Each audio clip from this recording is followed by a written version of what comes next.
Masechet Baba Batra Daf Samechet. On va commencer par la Mishnah qui est au premier tiers de la page. Hamocher et Ta'ir, Machar Batim, Borot, Shihin ou Me'arot, Merchatzaot, Veshovachot, Betabadin ou Betashlahin. Avalo et Amitaltelin. ובזמן שאמר לו, היא בכל מה שבתוכה, אפילו היו בה בהמה ועבדים, הרי כולן מכורין.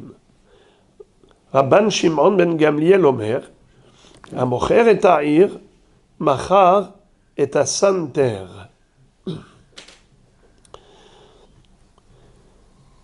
De quoi s'agit-il?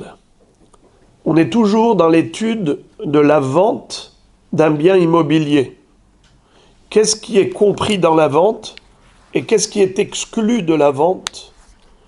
Évidemment, on parle du cas où la personne qui a vendu n'a pas été explicite.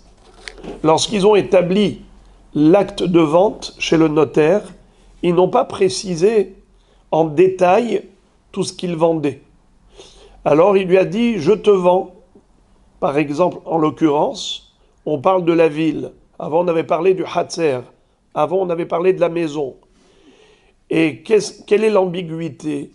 C'est que quand on parle d'une vente, en général, je te vends la maison, je te vends la cour, je te vends la ville, mais qu'est-ce qui fait partie intégrante de la ville ou de la maison ou de la cour pour dire que c'est vendu avec la maison, avec la cour, avec la ville? Et qu'est-ce qui ne fait pas partie de l'élément vendu? Alors, après qu'on ait étudié pour le din de la maison, le din du Hatzer, passons maintenant au din de la ville, Ir. Imaginons quelqu'un qui était immensément riche, qui vend une ville privée. Il était propriétaire d'une ville. Et il a vendu à quelqu'un qui est immensément riche. Également. Pour pouvoir acheter une ville, il faut avoir un peu d'argent sur le compte. Eh bien, lorsqu'ils ont établi l'acte chez le notaire, ils ont dit, voilà, moi Réhouven, je te vends à toi Shimon, cette ville. Maintenant, quand il vient prendre possession de sa ville, il dit alors ça aussi et ça aussi. L'autre lui dit, eh non, je t'ai vendu la ville, mais pas ça. Alors, à quel niveau il pourrait y avoir un débat? Et qu'est-ce que la Mishnah vient nous enseigner? La Mishnah vient nous enseigner, voilà ce qui est inclus dans la vente. Hamocher et ha'ir, celui qui a vendu une ville. Machar batim, il a vendu toutes les maisons. Et on va voir que Rashbam nous dit que non seulement les maisons, mais toutes les cours, toutes les hatzerot.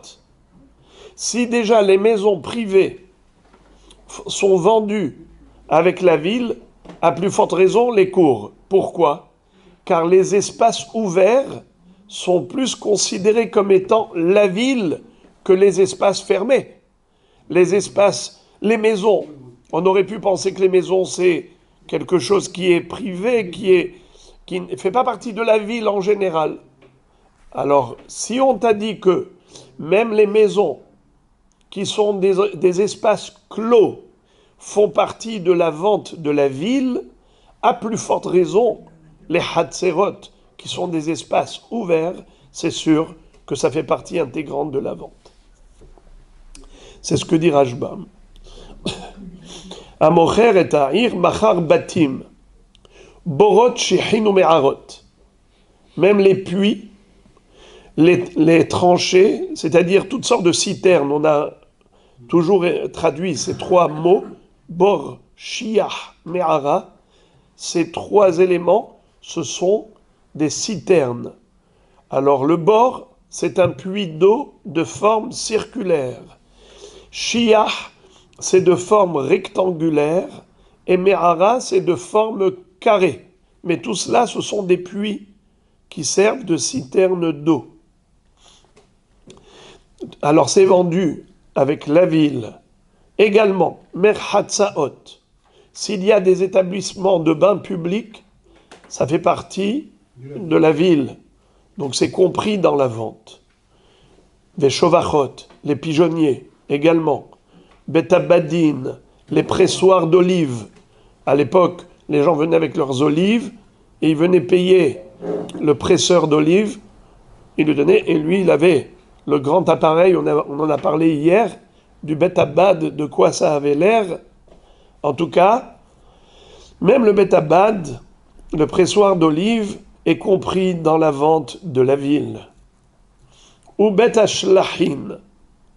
Betashlahin, on verra après dans la Gemara, de quel champ s'agit-il? Betashlahin, c'est un champ. Mais quelle sorte de champ?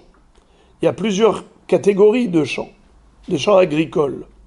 On peut avoir un champ de céréales. Dans le champ de céréales, il existe deux sortes de champs.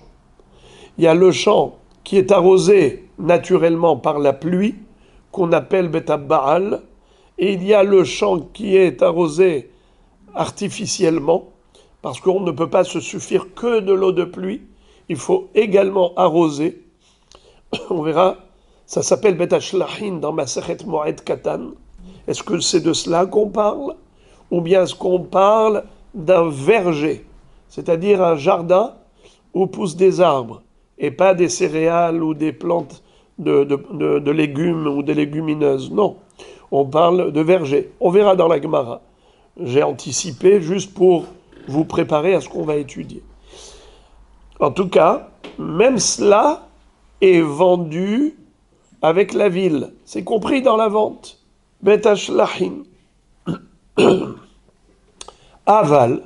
Lo et amitaltelin. Mais pas le mobilier. Quand il lui a vendu la ville, il ne lui a vendu que l'immobilier. Et tout ce qui est fixé au sol. Tout ce qui fait partie du sol, du karkar. Mais tout ce qui n'est pas lié au sol, qui est mobile, eh bien, n'est pas vendu. Au bisman chez Amarlo, hi vechol ma shebetocha. Mais s'il lui a dit, je te vends la ville avec tout son contenu, afilu hayuba behema va'avadim harekulan mechurim. Même s'il y avait des bêtes ou des esclaves cananéens, tout est compris dans la vente. Rashba Gomer, Hamocher et Ta'ir, Machar et Santer. Rabban Shimon Gamliel nous dit, celui qui a vendu la ville, il a vendu même le Santer. Vous savez qu'est-ce que ça veut dire Santer? Hein? Non? Moi non plus. C'est un homonyme. Santer, c'est le menton, c'est un homonyme. Mais ici, ça n'a rien à voir. Quelqu'un qui a vendu la ville, il a vendu le menton avec? Non. On verra après qu'est-ce que c'est que Santer. Dans la Gemara, on a deux traductions possibles. C'est pour cela que je ne voudrais pas donner d'emblée la traduction pour ne pas anticiper et laisser la place au débat. Bon. Gemara. Amar le Rava Habere de Ravi via le Ravashi. Ravacha, fils de Ravivia, a dit à Rav Ashi, Shmat minna, Avda kemetaltele dame. On pourrait déduire de cette Mishnah que le statut d'un Evet Kenaani, c'est comme le statut de metaltelin, c'est-à-dire des objets mobiles, le mobilier. Bien que selon la Torah, le statut d'un Evet Kenaani, c'est comme le statut d'un karka. D'ailleurs, l'acquisition d'un Evet Kenaani se fait exactement comme l'acquisition d'un karka, bekesef, bishtar ou bechazaka, et non pas avec agbaha ou meshicha, n'est-ce pas? Alors, c'est sûr que au niveau de la Torah, le statut du Evet Kenaani est égal à celui du karka. On l'apprend d'un pasouk. Vitnahaltem otam libnechem acharechem lereshet ahuza. vous allez vous le transmettre comme héritage aux générations à venir, comme un terrain, pour comparer le Eved Kenani à un terrain. Mais le débat ici, il est par rapport au Lachon Bene Adam, c'est-à-dire le langage populaire. Est-ce que les gens, quand ils parlent du Eved Kenani, ils le considèrent comme du mobilier, ou bien ils le considèrent comme de l'immobilier? Par exemple, et en fait,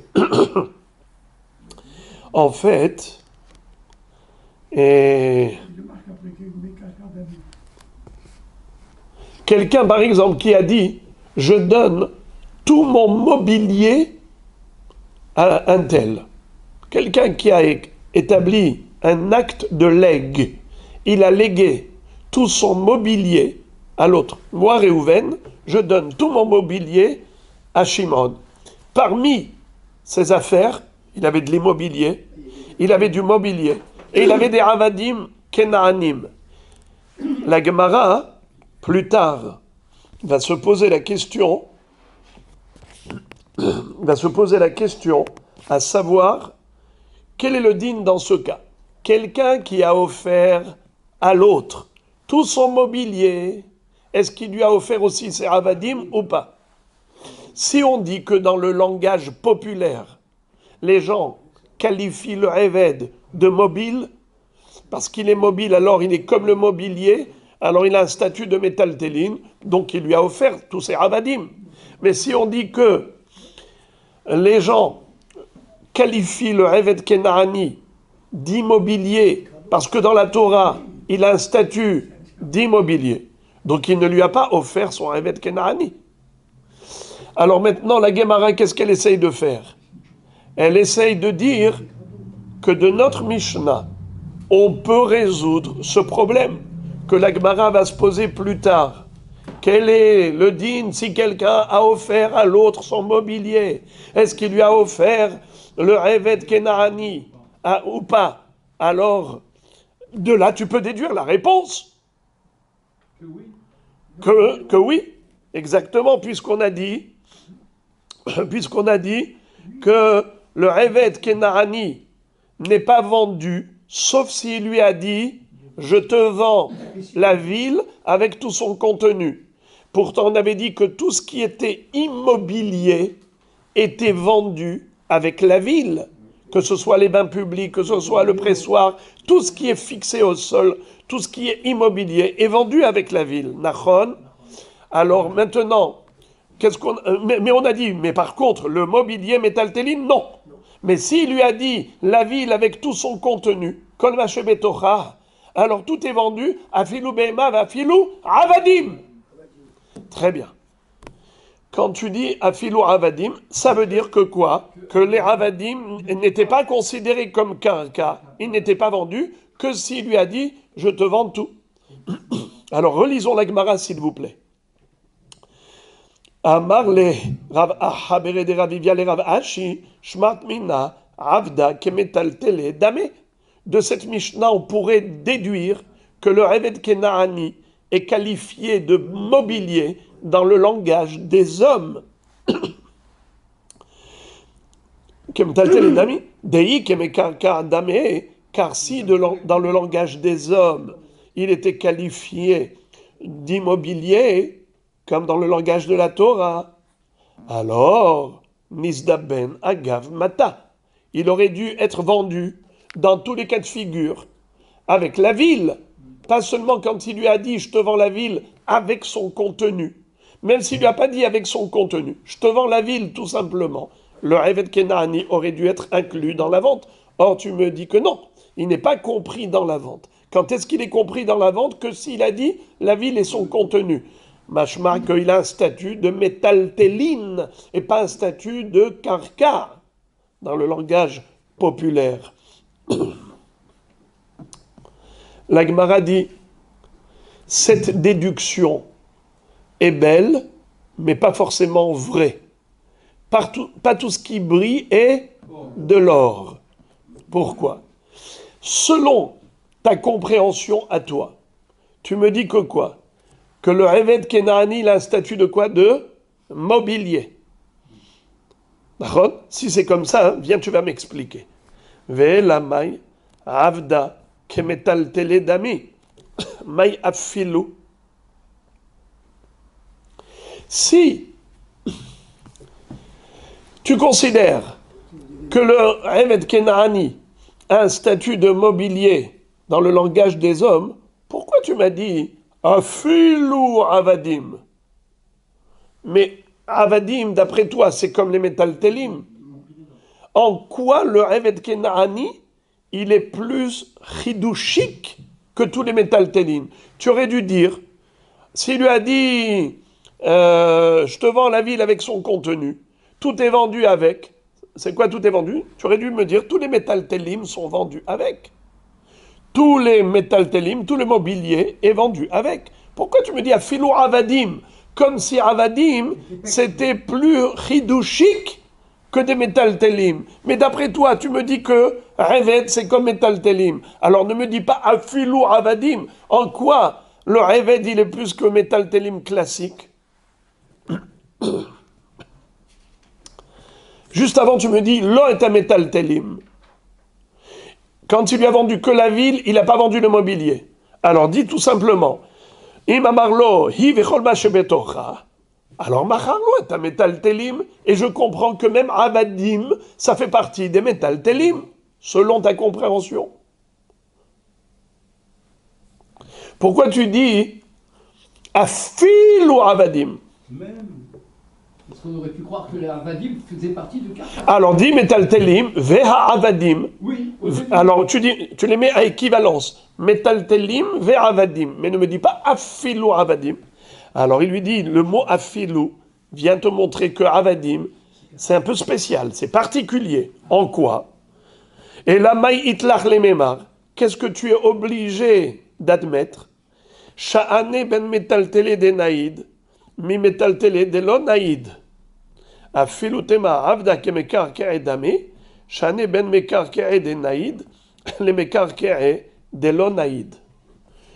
Donc tu es obligé de dire que, en fait, même si tu me dis que le Eved Kenaani, il est considéré comme métaltelin, ou bien il est considéré comme écarkéine, c'est qu'on veut te dire qu'il y a une différence entre métaltelin qui bouge et métaltelin qui ne bouge pas. C'est quoi un métaltelim qui est immobile? Donnez-moi un exemple d'un métaltelim qui est immobile. Hein? Non. Un mobilier qui est immobile. Un meuble. Très bien. Le meuble, la table, la chaise, c'est du mobilier immobile. Qu'on peut déplacer. C'est pour ça que ça s'appelle mobilier. Parce qu'on peut le mobiliser. On peut le déplacer. Mais il ne se déplace pas tout seul. Alors que le Eved Kenaani, il se déplace tout seul. Alors tu comprends maintenant pourquoi il a fallu dire afilou. Parce qu'il y a deux catégories de mobilier. Il y a le mobilier immobile et il y a le mobilier mobile. Si on t'avait écrit que quand il lui a dit « Je te vends la ville avec tous les métals télim », avec le mobilier, j'aurais pu penser que c'est seulement le mobilier immobile qui fait partie de la ville et vendu avec. Mais les avadim qui peuvent sortir de la ville, d'eux-mêmes ils peuvent marcher, partir et partir de là. J'aurais pu penser que ce n'est pas inclus dans la vente. C'est pour cela qu'il a fallu que la Mishnah nous dise Afilu behema vafilu avadim. Même ces êtres qui sont mobiles, qui peuvent se mobiliser tout seuls, même eux, ils sont compris dans la vente. Et ça, c'est ridouchique, car j'aurais pu croire que non. Alors il lui dit, dans ce cas-là, même si on va dire que, dans le langage des hommes, le Eved Kenaani, ça s'appelle karka, mais il y a une différence entre karka immobile et karka mobile. Le karka immobile n'est pas vendu, mais le karka mobile est vendu. Étant donné qu'il est mobile, c'est-à-dire le Eved Kena'ani, en général, ça a un statut de karka, même dans le langage des hommes. Mais comme il lui a dit, je te vends comment on appelle ça, la ville. La ville, c'est quoi? C'est que de l'immobilier immobile. Tandis que le Eved Kena'ani, c'est de l'immobilier mobile. Ce n'est pas inclus dans la vente. Ce n'est pas inclus dans la vente. Mais dans la mesure où il lui dirait « je te vends la ville avec tout son contenu », alors dans ce cas-là, pas seulement l'immobilier immobile est vendu, mais même l'immobilier mobile est vendu avec. Et c'est encore une fois, quelle est la considération qu'on accorde au Eved Kena'ani? Comment les gens, dans le langage populaire, le considèrent? Ils le considèrent mobilier ou immobilier. Au niveau de la Torah, c'est pachout. Qu'un Eved, il est considéré comme karka. C'est clair. D'ailleurs, pour l'acquisition, kesef, shtar, chazaka, comme un karka. Mais la question est de se poser par rapport au langage populaire. Qu'est-ce que les gens considèrent? Comment ils le considèrent au Eved Kena'ani? Comme karka ou comme metaltelim? La Gemara a voulu déduire de cette Mishnah qu'il est considéré comme metaltelim. Alors pourquoi on n'a pas cité cette Mishnah comme étant une preuve pour pouvoir résoudre notre problème? C'était quoi le problème? Lorsque Réhouven a donné à Shimon tout son mobilier, et il avait parmi ses affaires, il avait aussi des Eved Kena'ani. Est-ce que le Eved Kena'ani est offert ou pas? La Gemara va se poser cette question. Mais pourquoi tu te poses la question? De cette Mishnah, tu peux déduire la réponse que quoi? Que tu vois qu'il est considéré métaltéline, puisque tu vois qu'il est exclu de la vente. Quand un homme vend une ville, Mocher et Ta'ir, il n'a pas vendu le Eved avec. Pourquoi il n'a pas vendu le Eved? Parce qu'il est considéré... Non! Parce qu'il est considéré comme mobilier.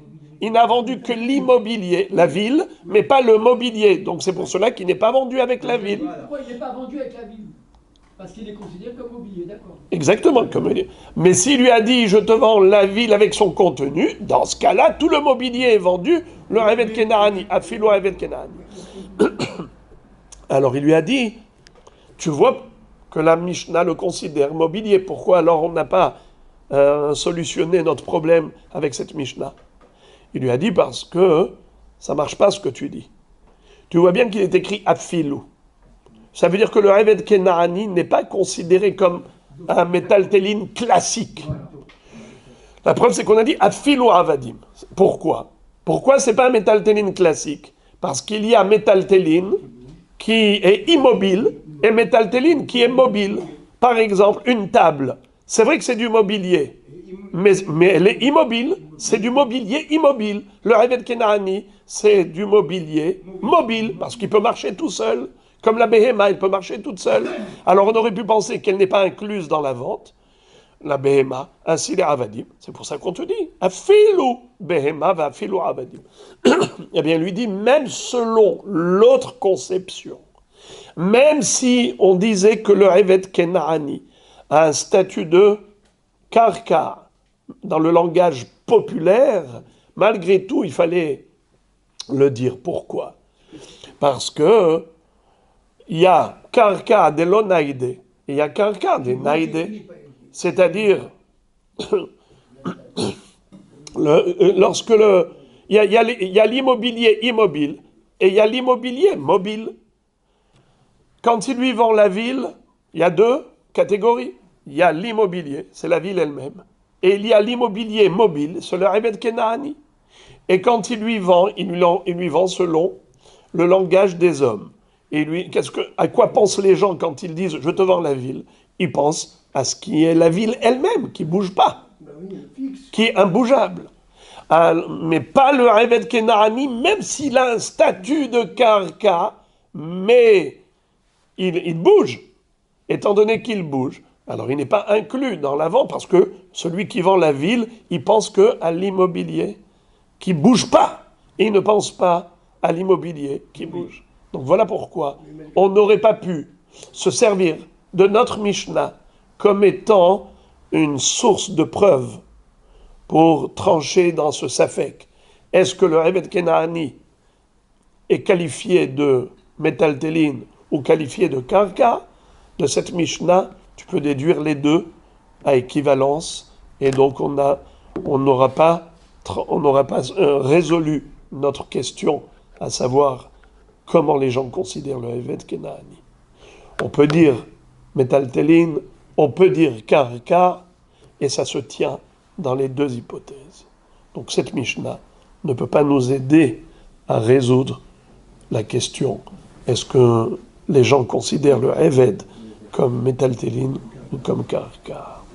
Et maintenant, la Gemara va se focaliser sur la fin de la Mishnah. Rashbag Omer a mocher et ha'ir, machar et santer. Rashbag va dire, contrairement à Tanakama, que celui qui vend une ville, il vend même le santer. Et on s'était demandé, mais c'est quoi santer? Hachar targimu bar mahavanita. Ici, en Babylonie, on traduisait le mot santer par bar mehavanita. Qu'est-ce que ça veut dire? Mehavé, en araméen, même en hébreu, les havot, c'est indiqué, comme les havot dea. Yehavé da'at. D'accord? Mehavé, c'est quelqu'un qui vous montre le chemin. Alors c'est quoi bar mehavanita?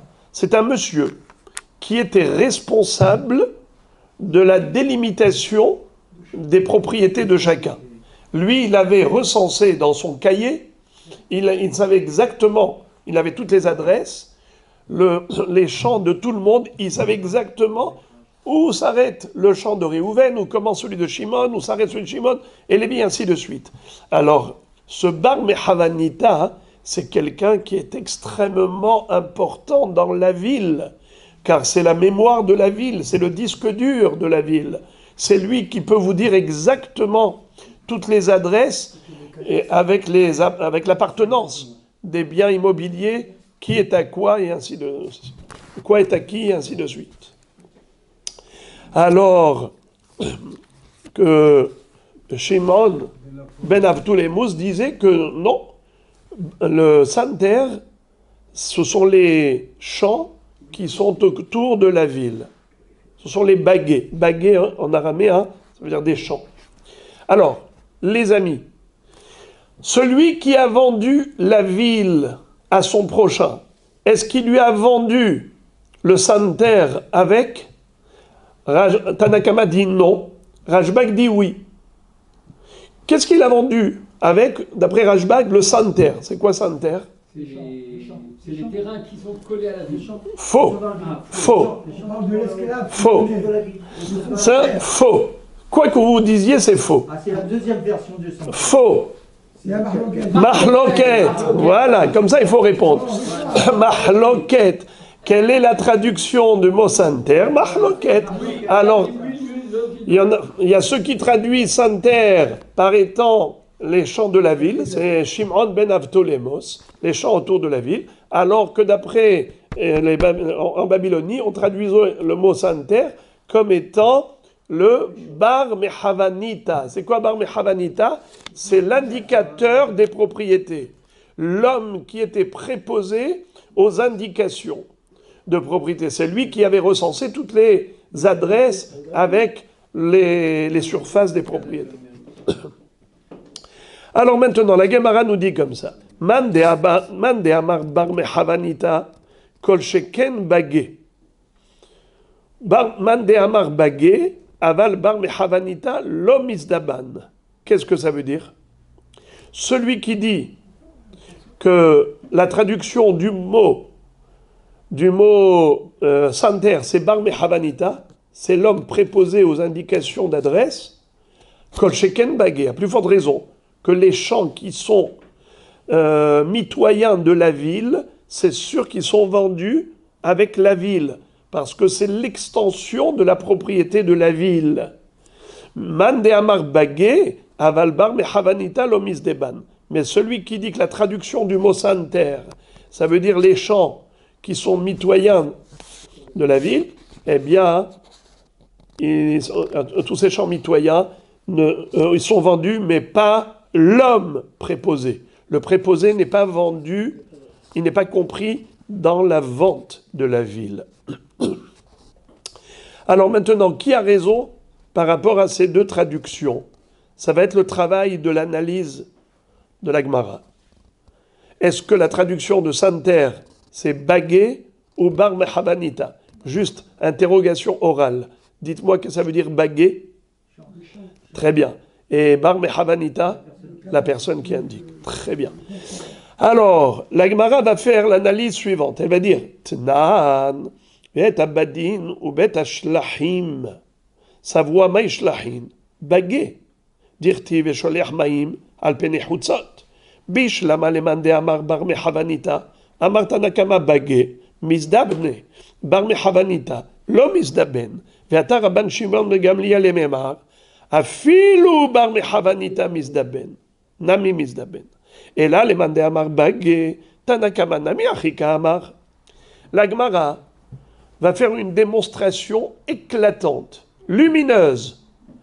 Elle va dire, mais c'est sûr que la traduction du mot santer, c'est bar mechavanita. Ça peut pas être bagué. Pourquoi?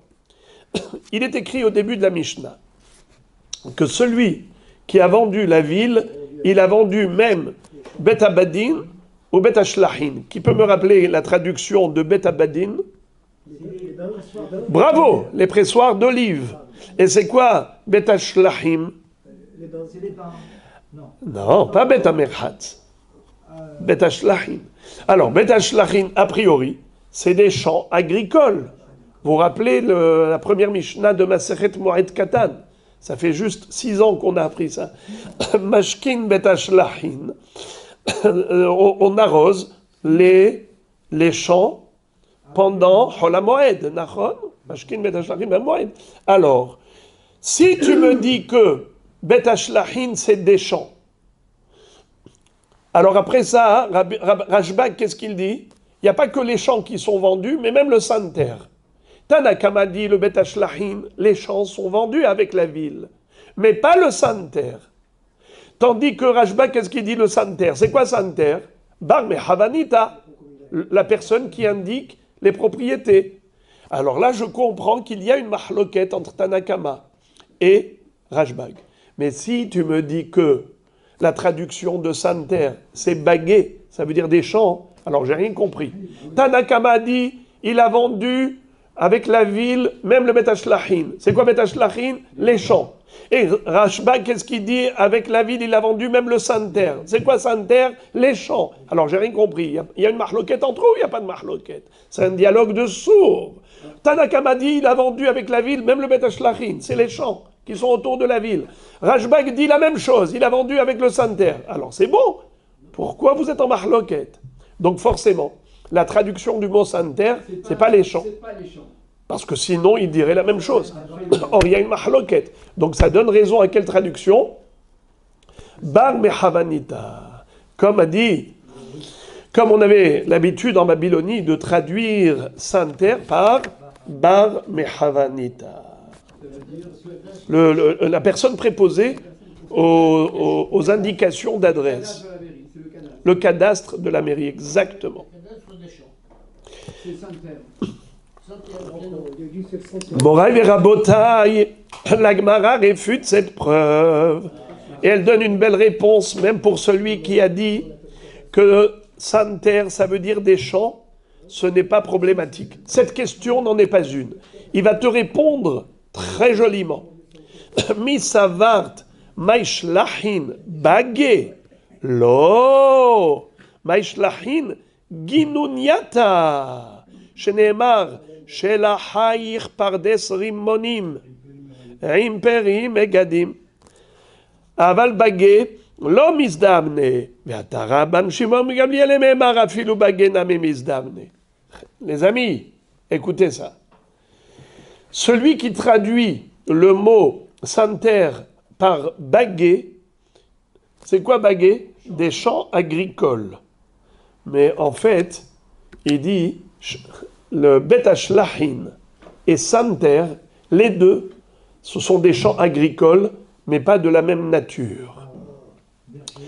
Bet Ashlahin, c'est un verger, et Bagué, c'est un champ de céréales. Ce n'est pas pareil.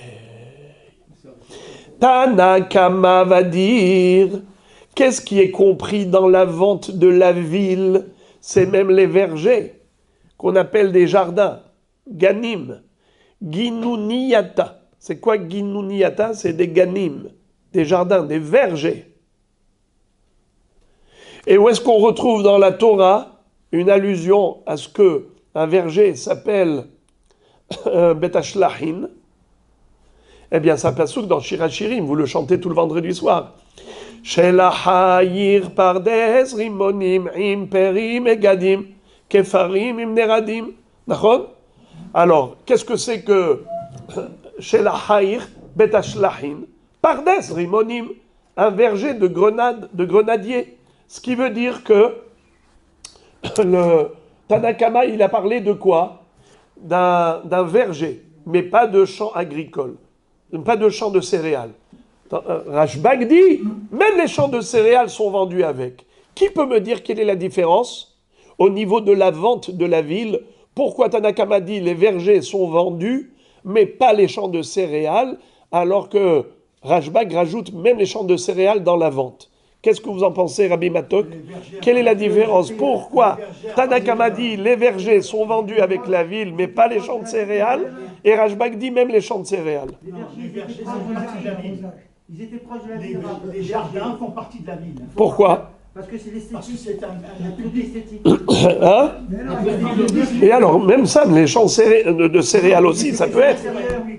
Ok, pas le public. Alors, même les jardins qui sont à l'extérieur de la ville, ils font partie de la ville, parce que si on parle de vente, ça dit, mais là, si vous dites que ça appartient à des privés, alors comment c'est vendu?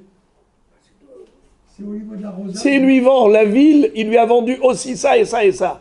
C'est sûr que c'est pas privé, parce que si c'était privé, comment il peut lui vendre? Alors, on parle de quelque chose qui appartient aux vendeurs. Donc, les vergers appartiennent aux vendeurs. Les champs de céréales appartiennent aux vendeurs. Et il a tout vendu. C'est-à-dire, il a vendu la ville, excusez-moi. Alors, est-ce qu'il a vendu automatiquement, systématiquement, les vergers, systématiquement les champs de céréales, oui ou non? Tanakama dit, les vergers, oui, les champs de céréales, non. Rashbag dit, même les champs de céréales, comme les vergers, sont tous vendus avec la ville.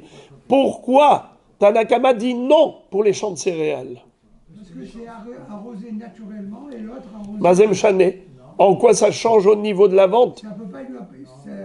Si les vergers, il l'arrose lui... Quel impact sur la vente? La réponse, c'est que les vergers, on peut aller se balader, se promener à l'intérieur. Donc les habitants de la ville, ils peuvent sortir et aller et marcher dans les vergers, ça ne gêne personne. Alors que les champs de céréales, faut pas piétiner, tu vas abîmer les plantes. C'est pour cela que c'est pas fait pour les habitants de la ville pour qu'ils marchent là-bas. C'est pour cela que Tanakama dit ce n'est pas vendu. Mais malgré tout, Rashbag dit, étant donné que ça peut servir les habitants de la ville pour aller cueillir leurs céréales, c'est vendu avec malgré tout. Donc les deux, ça parle de champs, mais ce sont deux catégories de champs, vergers et champs de céréales. Tanakama dit, les champs de céréales ne sont pas compris, c'est uniquement les vergers, et Rashbag a rajouté aussi Santer. Là, on va terminer avec la même mahloket, mais à l'envers. C'est du copier-coller, mais à l'envers. Ika de Amre, Sevarua, Maishlahin, Ginuniata. Selon la deuxième version, Ika de Amre, Yesh Omrim, certains présentent le débat à l'envers. Comment? Savrua, Maishlahin, Ginuniata. On a cru que c'est quoi Shlahim, Beta Shlahim, c'est des vergers. Et on s'appuie sur quel pasouk? Chez la Haïr, Pardes, Rimonim. Bishlama le mande amar bagé, amar tanakama ginuniata misdaban, aval bagé lo misdabne, veata rabban Shimon ben Gamliel memar, afilu bageh mizdamne. Et là, les mandé amar, bar mehavanita, amar tanakama, ginuniyata, ou mehadar le rashbag, Rabban Shimon Gamliel, bar mehavanita. Qu'est-ce que ça veut dire? Si tu me dis que la traduction du mot, comment on appelle ça, santer, c'est bagué, alors je comprends le débat entre Tanakama et Rashbag. Qu'est-ce qu'a dit Tanakama? Celui qui vend une ville à l'autre, il lui a vendu aussi Bet Hashlachin. C'est quoi Bet Hashlachin? Ginuniyata. C'est quoi Ginuniyata? Les vergers. Sous-entendu, que les vergers où on se balade, mais pas les champs de céréales où on ne peut pas piétiner. Ça, c'est Tanakama. Rashbag vient et il est cholek sur Tanakama. Et qu'est-ce qu'il rajoute? Même le santer. Machar, Amocher et Ta'ir, Machar et santer. Il a vendu même le santer. C'est quoi santer? Bagué. C'est quoi bagué? Les champs de céréales. Alors là, je comprends. Il est venu rajouter même les champs de céréales. Mais si tu me dis que santer, ça veut dire le gardien de la ville, qui est le cadastre, qui est la mémoire vive, qui est celui qui connaît toutes les adresses avec les frontières de toutes les propriétés, quel rapport avec les vergers? Lui, il parle de quelque chose, l'autre, il parle d'autre chose. On ne voit pas en quoi Rashbag vient dire à Tanakama quelque chose d'autre que Tanakama. Chacun, il parle d'autre chose. Quel rapport? La Gemara dit mi savart maishlachin ginuniyata lo maishlachin bagé. On peut très bien dire que la traduction du mot ginuniyata, la traduction du mot shlachin, c'est pas ginuniyata comme tu as cru des vergers. Lo maishlachin bagé. C'est quoi shlachin? C'est bagé. C'est des champs de céréales. Dirtiv et sholech maim al penechutzot. Comme on a déjà appris ça dans Masechet Moed Katan, que Bet Hashlachin, c'est un champ de céréales qui est arrosé artificiellement. Comme s'écrit Vesholech Maim al Penechutzot, c'est un pasuk dans Iyov. Alors, Dirtiv, Aval bar mehavanita lo misdeban. Mais le santer, c'est-à-dire le bar mehavanita, le préposé à l'indication des propriétés, n'est pas vendu. Rashbag le memar, de afilu bar mehavanita, nami misdeban. Voilà pourquoi est venu Tanakama, est venu Rashbag, il a dit oui, même le bar mehavanita, même ce monsieur est vendu avec la ville.